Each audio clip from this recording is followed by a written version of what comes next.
dari kelompok 2. 2. Perkenalkan, nama saya Maharani Maulidia. Dan saya Musliani.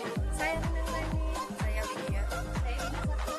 Di malam, Stima dan di Balikpapan, mata kuliah Hukum Bisnis mempresentasikan materi tentang PT dan CV. Stay tune.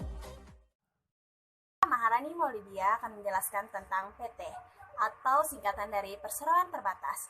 PT adalah singkatan dari Perseroan Terbatas yang merupakan suatu badan hukum untuk menjalankan usaha yang memiliki modal terdiri dari saham-saham yang pemiliknya memiliki bagian sebanyak saham yang dimilikinya menurut Undang-Undang Nomor 40 Tahun 2007 tentang Perseroan Terbatas. Perseroan Terbatas adalah badan hukum yang merupakan persekutuan modal didirikan berdasarkan perjanjian dan melakukan kegiatan usaha dengan modal dasar yang seluruhnya terbagi dalam saham. Dan PT Perseroan Terbatas sendiri memiliki perbagian hasil dan terbanyak adalah yang memiliki saham. Dan ciri-ciri PT Perseroan Terbatas 3. Yang pertama, jika kekayaan badan usaha yang dimiliki terpisah dari kekayaan pribadi masing-masing persero atau pemegang saham yang bertujuan untuk membentuk dana sebagai jaminan persero. Kedua, jika adanya persero yang tanggung jawab terbatas pada jumlah saham yang dimilikinya, sedangkan mereka semua dalam RUPS atau Rapat Umum Pemegang Saham merupakan kekuasaan tertinggi dalam organisasi perseroan yang mempunyai kekuasaan dan mengangkat dan memberhentikan komisaris dan direksi. Ketiga, jika pengurus direksi dan komisaris yang merupakan satu kesatuan, pengurusnya dan pengawasan terhadap perseroan dan tanggung jawabnya terbatas pada tugasnya dan harus sesuai dengan keputusan RUPS atau Rapat Umum Pemegang Saham tersebut.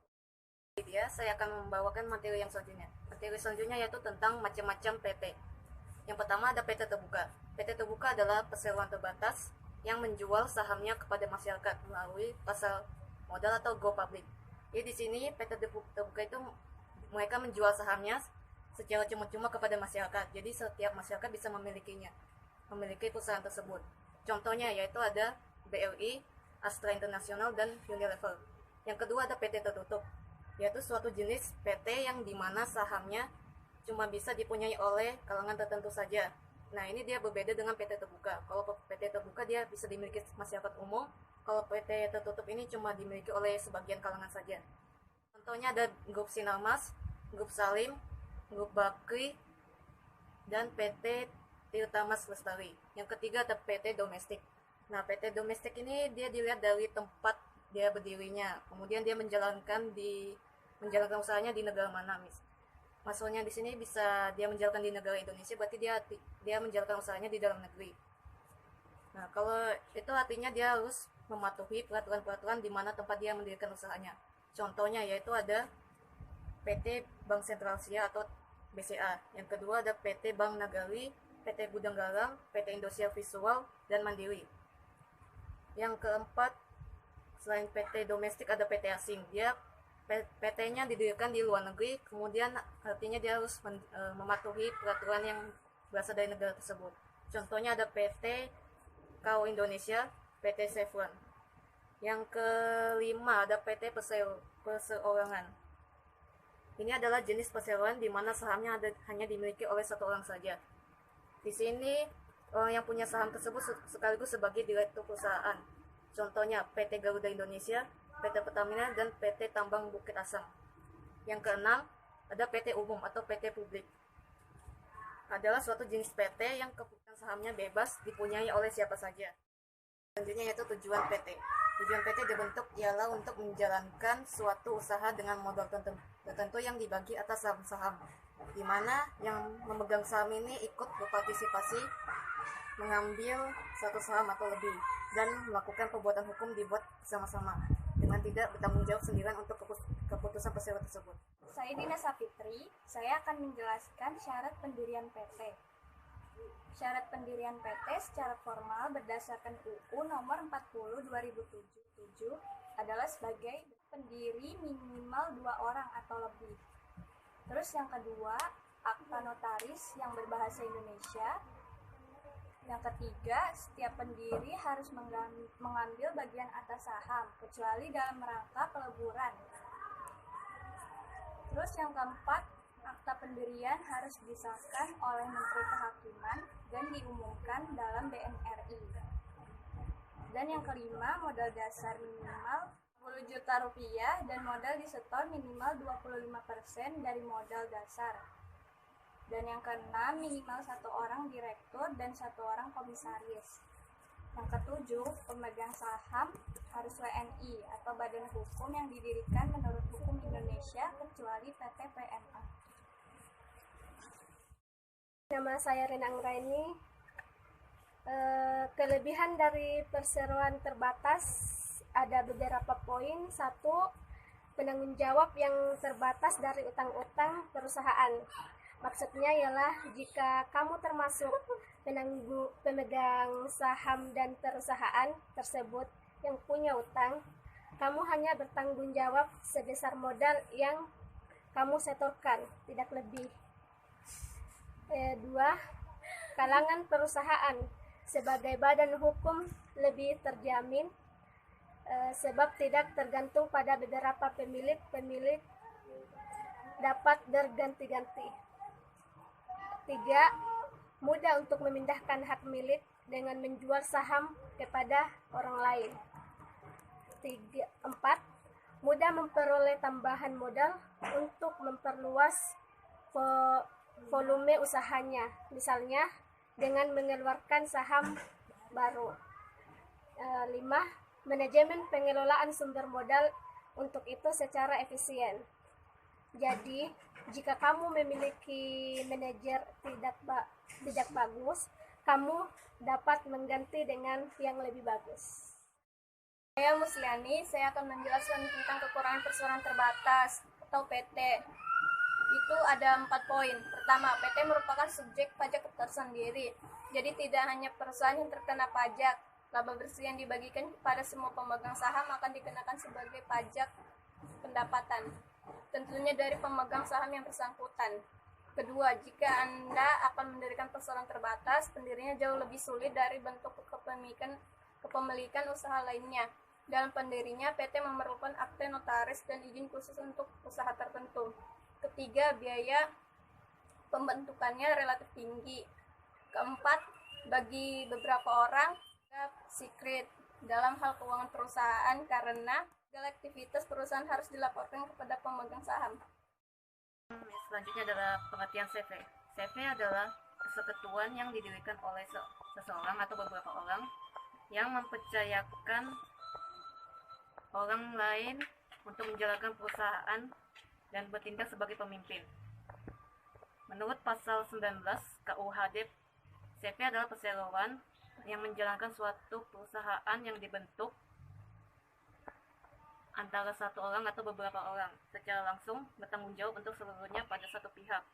Kemudian sekutu itu ada 2. Yang pertama sekutu aktif dan sekutu pasif. Sekutu aktif atau komplementer adalah sekutu yang menjalankan perusahaan dan berhak melakukan perjanjian dengan pihak ketiga. Artinya, semua kebijakan perusahaan dijalankan oleh sekutu aktif. Sekutu aktif juga disebut sebagai persero pengurus. Yang kedua ada sekutu pasif atau sekutu komanditer, adalah sekutu yang hanya menyertakan modal dalam persekutuan. Jadi di sini dia cuma menyertakan modalnya aja. Jadi kalau perusahaannya menderita kerugian, dia hanya bertanggung jawab sebatas modal yang dia kasih kepada CV tersebut. Kalau dia mendapatkan untung, dia juga untungnya terbatas sebesar modalnya tersebut. Ini saya akan menjelaskan tentang macam-macam CV. Macam-macam CV ada 5. 1, CV murni. CV murni adalah jenis persekutuan komanditer yang hanya terdapat satu pemilik aktif, sementara pihak lain berperan sebagai pemilik pasif. 2, CV campuran. CV campuran adalah jenis persekutuan komanditer dengan bentuk firma yang membutuhkan tambahan modal. Yang ketiga, CV bersaham. CV bersaham di sini adalah jenis persekutuan komanditer yang mengeluarkan saham khusus untuk pemilik aktif dan pasif. dan diperbolehkan mengambil lebih dari satu saham sesuai keinginan. Yang keempat, CV diam-diam. CV diam-diam adalah jenis persekutuan komanditer yang memperlihatkan identitas sebagai sebuah rumah firma, tetapi dengan dimiliki oleh pemilik aktif dan pasif. Yang terakhir, CV terang-terangan adalah jenis persekutuan komanditer yang memperlihatkan identitasnya dengan nama CV dan bukan sebagai sebuah firma. Tujuan CV di sini, CV tentu saja didirikan karena memiliki tujuan tertentu. Salah satunya adalah agar mereka bisa melakukan kegiatan usaha yang sama dengan perusahaan lain, ataupun bersifat khusus sesuai dengan apa yang diinginkan oleh para pendiri perusahaan. Selain itu, CV juga didirikan dengan tujuan agar suatu usaha mempunyai wadah resmi yang memudahkan kegiatan dari badan usaha itu sendiri. Selanjutnya saya akan menjelaskan syarat-syarat pendirian CV. Yang pertama, adanya perjanjian, yaitu dalam pasal 15 KUHD, yakni kesepakatan dari para pihak yang mau mendirikan usaha. Yang kedua, pendirian oleh minimal 2 orang sama seperti PT, yaitu di mana dari antara pendiri tersebut ada yang bertindak sebagai penyuplai modal dan ada yang menyumbangkan semua potensi untuk mengurus dan mengelola perusahaan. Yang ketiga, adanya akta notaris yang berbahasa Indonesia pada waktu pendirian CV yang harus dipersiapkan sebelum datang ke notaris. Yang pertama, calon nama CV. Yang kedua, tempat kedudukan CV. Yang ketiga, nama persero aktif dan persero pasif. Yang keempat, maksud dan tujuan yang spesifik dari pendirian CV tersebut.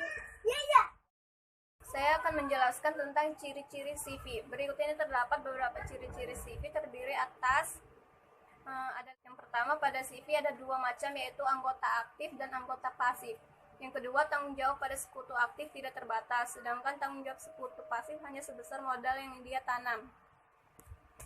Yang ketiga, didirikan oleh 2 orang atau lebih. Yang keempat, CV hanya boleh didirikan oleh warga negara Indonesia sendiri dan tidak boleh ada campur tangan warga negara asing dalam modal dan kepemilikannya. Yang kelima, CV tidak mengenal sistem kepemilikan saham dan mengenal pemasukan modal oleh pihak sekutu pasif untuk berkelangsungan usahanya. Di sini saya akan menjelaskan tentang kelebihan CV. Kelebihan CV ada 5 poin. Yang pertama, mudah diproses pendiriannya. Dan kedua, kebutuhan akan modal dapat lebih dipenuhi. Dan ketiga, persekutuan komanditer cenderung lebih mudah memperoleh kredit. Keempat, dari segi kepemimpinan, persekutuan komanditer relatif lebih baik. Dan kelima, sebagai tempat untuk menanamkan modal, persekutuan komanditer cenderung lebih baik. Karena bagi sekutu diam akan lebih mudah untuk menginvestasikan maupun mencairkan kembali modal tersebut. Ini ada kekurangan CV yang terdapat 2 poin. Yang pertama, kelangsungan hidup tidak menentu karena banyak ketergantungan dari sekutu aktif yang bertindak sebagai pemimpin persekutuan. Kedua, tanggung jawab para sekutu komanditer yang terbatas untuk menggendorkan semangat mereka untuk memajukan perusahaan jika dibandingkan dengan sekutu pada persekutuan firma tersebut.